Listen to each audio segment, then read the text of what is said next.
off as the Lakers were bounced from this year's playoffs in an early first-round exit. 4-1 series loss to Minnesota. Luka averaged 30.2 points per game, while LeBron averaged 25.4 a game. However, James made it clear on the Mind the Game podcast that the duo can't do it all by themselves. Take a listen. I've definitely learned over the years that teams win championships. And, it's never, always. Teams always win championships. And yes, individuals get a lot of the accolades and the praise, but a collective group, wins championships. Now, you have your big guys that make big plays at the end of games, throughout the game, or whatever the case may be. But ultimately, teams win championships. And I understand that. And it's never just about me and Luka. It was never just about, Anthony Edwards and Julius Randle. It was always Minnesota versus the Lakers. And I understand that. And I am at a point in my career now where I don't lose sleep over that. Like, how did me and Luka lose? Right, Well, yeah. There's 8 other guys on the floor. Ooh, potentially juicy. Windy, any problems with the comments? I happen to agree with every single syllable that he said. He's at a spot in his career where he isn't going to have to prove anything. We're in the gravy portion of his career, and he's absolutely correct. He's been on teams where he's been the far and away dominant player, and it hasn't been enough. He carried the 2007 Cavs, for example, to the finals. It was amazing they got there, and then they got wiped out by the Spurs because they had a vastly better team. He's been on the Heat team that got there by a narrow margin and got wiped out by the Spurs. And in this series, the Lakers at a certain point, JJ Redick only had trust in 5 players, whereas the Wolves had a 6th man of the year over there in Naz Reid and all kinds of production from all up and down the lineup. So I also don't think this Lakers team is in position. I mean, I think there was a smoke and mirrors thing where they could have made a run. There was a lane they could have hit. They didn't. I don't think the Lakers team is built out. And by the way, they don't just need a center. They probably need at least 3 players this offseason to have a real chance to jump up there. I agree. I say your body language tells me that you feel otherwise. But just let me say that I agree with Wendy. What do you want this man to say? You want him to throw Luka under the bus? JJ Redick already did that with conditioning.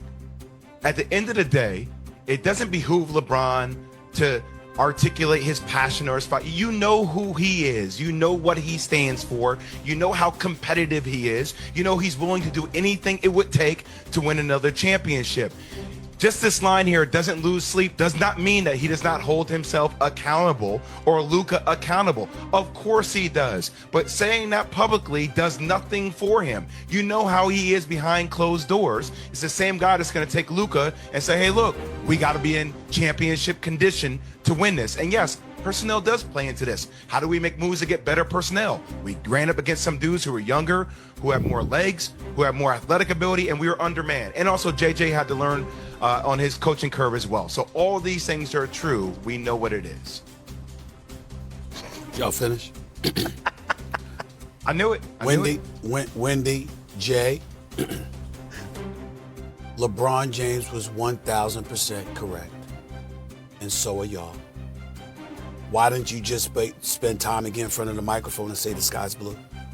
Who the hell doesn't know that he's right? Not today. That's why I'm looking like that. It's obvious. It's totally true. Here's why I look that way and why I look at y'all with a raised eyebrow over this.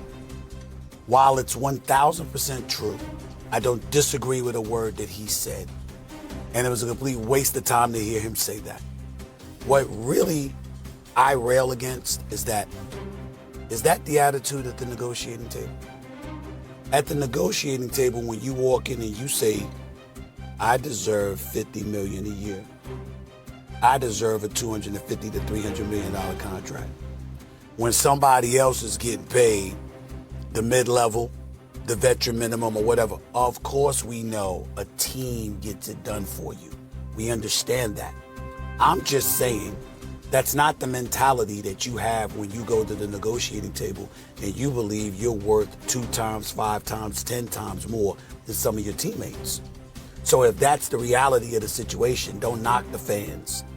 Don't knock basketball viewers. Don't knock somebody for having higher expectations for those who require more than others require. You deserve it, but with that comes expectations.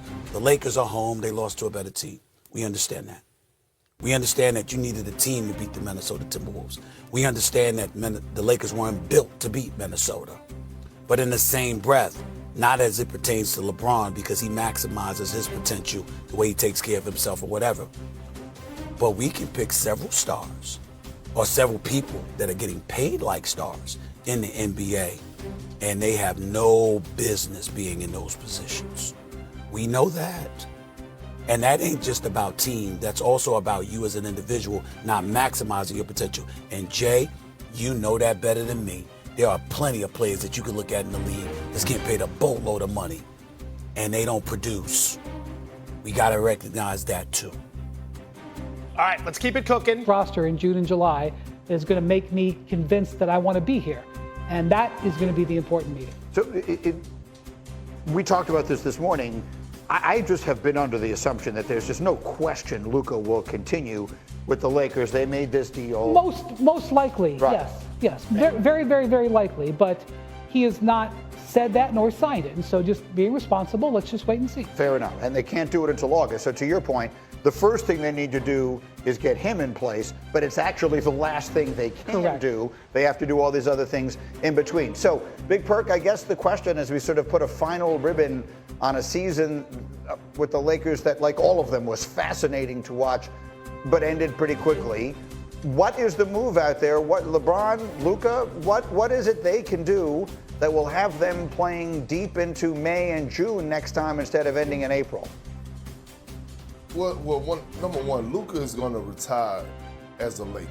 He's not going anywhere. And history tells us that. From Magic to Kareem to Kobe to Bron, the only superstar that was traded out of LA was Shaq. Okay, once you get in a Laker uniform, they hold on to you, right? They treat their superstars right when it comes down to paying them and making sure they're well taken care of. That's number one. Number two, this starts with Luka, right? Like we're talking about what moves should the Lakers go do.